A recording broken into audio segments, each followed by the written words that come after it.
आखिर प्रेगनेंसी के दौरान क्रोमोसोम्स टेस्टिंग क्यों जरूरी होती है, इसके क्या फायदे होते हैं, क्यों कराना चाहिए ये टेस्ट। आज मैं कंप्लीटली इसके बारे में बात करने वाला हूं। दोस्तों वीडियो को पूरा देखिएगा। वीडियो पसंद आए तो प्लीज लाइक कीजिएगा और चैनल पर नए हैं तो सब्सक्राइब कीजिएगा, फॉलो कीजिएगा। तो शुरू करते हैं दोस्तों। जो आज का हमारा टॉपिक है कि प्रेगनेंसी में आखिर क्यों जरूरी होता है क्रोमोसोम्स टेस्टिंग कराना। दोस्तों जैसा कि आपको पता है कि आज के टाइम में प्रेगनेंसी के दौरान बहुत सारी जांचें की जाती हैं, बहुत सारे तरह तरह के टेस्ट किए जाते हैं। जैसे कुछ रूटीन टेस्ट जैसे कंप्लीट ब्लड काउंट, हीमोग्लोबिन वगैरह, total leukocytes count, platelet count, blood sugar, HIV, hepatitis, urine infection के लिए यूरिन रूटीन, यूरिन कल्चर, इस तरह से ब्लड ग्रुप, बहुत तरह के टेस्टिंग और कुछ इन्फेक्शंस जो इन्फेक्शन डिजीज से रिलेटेड जैसे कि हमारा रुबेला हो गया, टॉक्सोप्लाज्मा, ठीक है। इस तरह से बहुत सारे टेस्ट जो है वो प्रेगनेंसी के पीरियड में कराए जाते हैं। दोस्तों कुछ टेस्टिंग ऐसी होती है जो बहुत जरूरी भी होती है, जैसे कि मैं आज यहाँ पर जो बात करने वाला हूँ क्रोमोसोम्स की, कि क्रोमोसोम्स टेस्टिंग क्या है, क्यों जरूरी होता है। दोस्तों क्रोमोसोम्स जो हमारी बॉडी में, जो ह्यूमन बॉडी के अंदर 46 क्रोमोसोम्स होते हैं, यानी कि 23 पेयर्स, जिनमें 22 पेयर्स क्रोमोसोम्स बोले जाते हैं और एक पेयर होता है जिसको हम ऑटोसोम्स बोलते हैं, या हम सेक्स क्रोमोसोम्स जिसको हम बोल सकते हैं। दोस्तों क्रोमोसोम्स टेस्टिंग आज के टाइम पर बहुत जरूरी है। इससे हमें काफी सारी चीजों के बारे में पता चलता है कि बच्चे में किसी टाइप का कोई बर्थ डिफेक्ट तो नहीं है।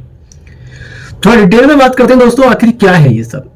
दोस्तों प्रेगनेंसी के समय जो मदर्स हैं, माँ है, माँ के साथ बच्चे के स्वास्थ्य का ख्याल रखते हुए कई तरह के टेस्ट किए जाते हैं। इन्हीं टेस्ट में से एक टेस्ट है क्रोमोसोम्स एनालिसिस या क्रोमोसोम्स टेस्ट जिसको हम बोल देते हैं। इसके अंदर में कई तरह की और भी टेस्टिंग होती है, क्योंकि उनमें भी क्रोमोसोम्स की ही जांच की जाती है। जैसे हमारा triple marker, double marker, quadruple marker, इनमें सब में क्या है कि इनमें भी क्रोमोसोम्स की ही जांचें होती हैं। जैसे Down syndrome, Edward syndrome, Patau syndrome, ठीक है, न्यूरल ट्यूब डिफेक्ट। तो ये क्या है दोस्तों कि जब हम क्रोमोसोम्स के अंदर किसी टाइप का कोई प्रॉब्लम आ रही है, न्यूमेरिकल प्रॉब्लम है या उसके अंदर कोई अदर प्रॉब्लम आ रही है, तो वो सारे क्रोमोसोम्स से रिलेटेड ही जांच होती है। कि कई बार क्रोमोसोम्स एनालिसिस अलग टेस्ट होता है, और जो ये double marker, triple marker, quadruple, NIPT, MBFD, ठीक है, ये सभी में क्रोमोसोम्स की ही स्टडी की जाती है। कि हमारे जैसे अगर डाउन सिंड्रोम की बात करें तो डाउन सिंड्रोम में क्या है, क्रोमोसोम्स नंबर 21, उसको देखना है कि कहीं 21 में तो किसी टाइप की कोई प्रॉब्लम तो नहीं है, ठीक है। सेम आपका अगर आपको एडवर्ड सिंड्रोम देखना है तो क्रोमोसोम्स नंबर 18, और पटाई सिंड्रोम देखना है तो क्रोमोसोम्स नंबर 13, ठीक है। तो इस तरह से ये जांचें होती हैं। दोस्तों अगर ये डॉक्टर्स की माने तो 35 साल यानी कि 35 ईयर्स से अगर ज्यादा एज में अगर कोई प्रेगनेंसी प्लान कर रहे हैं तो उनके लिए तो ये टेस्ट बहुत जरूरी होता है। वैसे तो आज के टाइम में ये डॉक्टर्स सभी ये टेस्ट कराते हैं, लेकिन दोस्तों इस एज में अगर आप प्रेगनेंसी प्लान कर रहे हैं तो यहाँ पर तो ये टेस्ट बहुत जरूरी है आपको कराना, क्योंकि ज्यादा एज की वजह से कॉम्प्लिकेशन आने का खतरा थोड़ा ज्यादा हो जाता है। दोस्तों मां बनना एक महिला के जीवन का सबसे महत्वपूर्ण पड़ाव होता है। पूरे जो 9 मंथ का जो ये पीरियड है ये बहुत ही इंपॉर्टेंट होता है। इसमें हर तरह का उनको एक एहसास, साथ ही जो फादर्स हैं यानी जो पिता बनने वाले हैं वो भी काफी रोमांचक, मतलब उनको भी एक बहुत ज्यादा मतलब एक खुशी, ठीक है, इस तरह से। दोस्तों प्रकृति की इस सृजन प्रोसेस में एक महिला का शारीरिक और मानसिक दोनों लेवल पर स्थिर होना सबसे जरूरी बात होती है।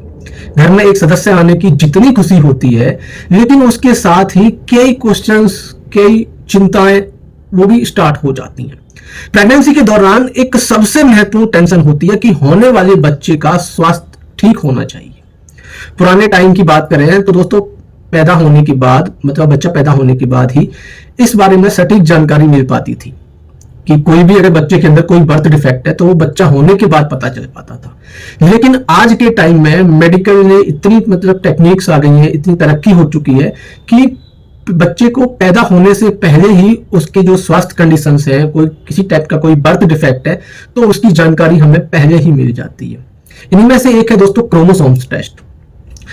क्रोमोसोम्स टेस्ट एक टाइप का, मतलब डिलीवरी से पहले जो फीटस होता है, फीटस के अंदर किसी टाइप की कोई क्रोमोसोमल एबनॉर्मलिटी चल रही है या कोई इस तरह की प्रॉब्लम बन रही है तो उसको पहचान करने में ये काफी मददगार साबित हो सकते हैं। इस टाइप के टेस्ट की आमतौर पर उन महिलाओं को ज्यादा जरूरत होती है जिन्हें क्रोमोसोम्स डिसऑर्डर, पहले से कोई इस तरह का खतरा, फैमिली हिस्ट्री हो, ठीक है, या पहला बच्चा इस डिसऑर्डर के थ्रू पैदा हुआ हो, ठीक है, या फिर उनकी जो एज है वो अबव 35 या 35 के आसपास है।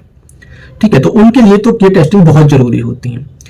दोस्तों कुछ डिफरेंट टाइप के ऐसे क्रोमोसोम्स टेस्ट होते हैं जिनका यूज प्रेगनेंसी के दौरान किया जाता है, जैसे कि मैंने अभी आपको पीछे बताया था कि double marker test, triple marker थोड़ा आजकल कम यूज किया जाता है क्योंकि क्वाड्रुपल मार्कर ज्यादा कराया जाता है, क्योंकि ट्रिपल और क्वाड्रुपल दोनों का जो टाइम है वो लगभग सेम होता है। तो दोस्तों क्या है कि जब हमने डबल करा लिया या क्वाड्रुपल करा लिया, ट्रिपल को डॉक्टर्स कम ही रिकमेंड करते हैं।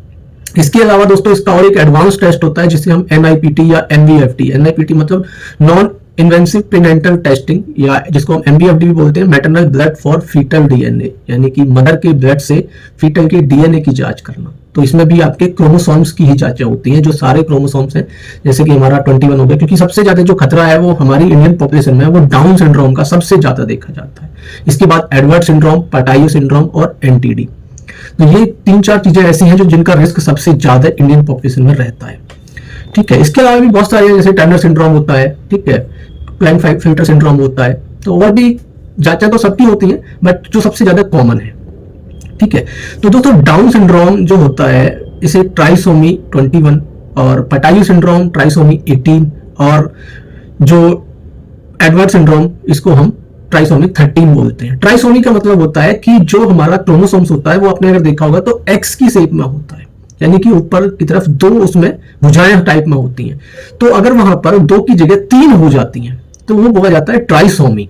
ठीक है, ट्रिपल हो गया वहां पे। तो जैसे अगर हमारा डाउन सिंड्रोम जो 21 नंबर क्रोमोसोम्स है, अगर वहां पर हमारी 3 इस तरह से भुजाएं बन गई हैं तो इसका मतलब हमें डाउन सिंड्रोम, यानी कि उस बच्चे को डाउन सिंड्रोम हो सकता है, इसको ट्राइसोमी 21 पॉजिटिव है।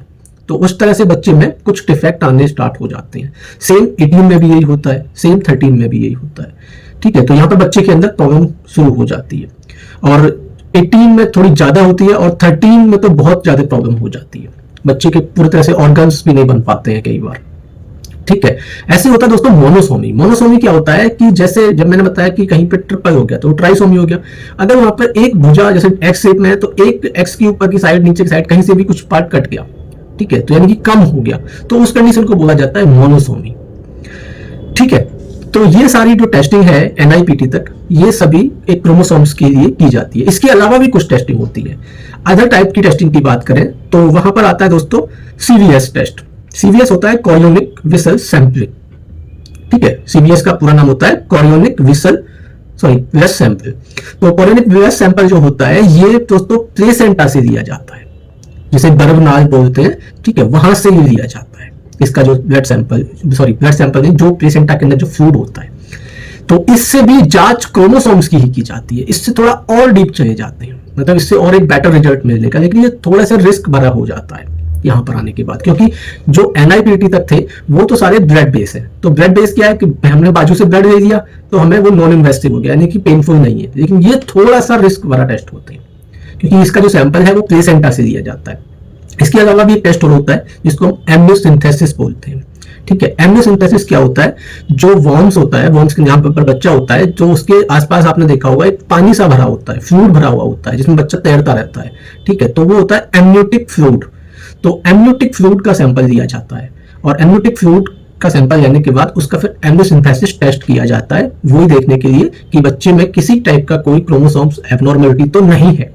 ठीक है, तो काम सबका एक ही है कि हमें क्रोमोसोम्स की स्टडी करनी है कि कोई डाउन सिंड्रोम, एडवर्ड सिंड्रोम, पटाई सिंड्रोम या कोई other syndrome, Turner syndrome, Klinefelter syndrome, ठीक है, इस तरह की कोई प्रॉब्लम तो नहीं चल रही है। लेकिन प्रॉब्लम क्या है कि जो ब्लड बेस है वो थोड़ा आसान हो जाते हैं, लेकिन जब बात आती है एम्नियोसिंथेसिस की या फिर कॉरियोनिक ब्लड सैंपलिंग की, तो ये थोड़ा स्पेशलिस्ट जो डॉक्टर्स हैं इसका जो सैंपल कलेक्शन है वो ही कर पाते हैं। ठीक है, तो दोस्तों आज के टाइम पर ये बहुत जरूरी भी है, क्योंकि कोई भी कपल ये नहीं चाहता कि उसके आने वाले बच्चे में किसी टाइप की कोई प्रॉब्लम आए, या उस बच्चे के अंदर किसी तरह का कोई डाउन सिंड्रोम हो, एडवर्ड सिंड्रोम हो, न्यूरल ट्यूब डिफेक्ट आ जाए, जो NTD होता है, जिसमें कई बार हमारी जो न्यूरल ट्यूब होती है वो ओपन रह जाती है। ठीक है, स्पाइनल बिफिडा हो सकता है, ठीक है, एनेंसेफली हो सकता है। तो ये बड़ा कॉमन है, ये 2 टाइप जो है न्यूरल NTD के, न्यूरल ट्यूब डिफेक्ट के, तो सबसे ज्यादा इंडिया के अंदर यही देखे जाते हैं।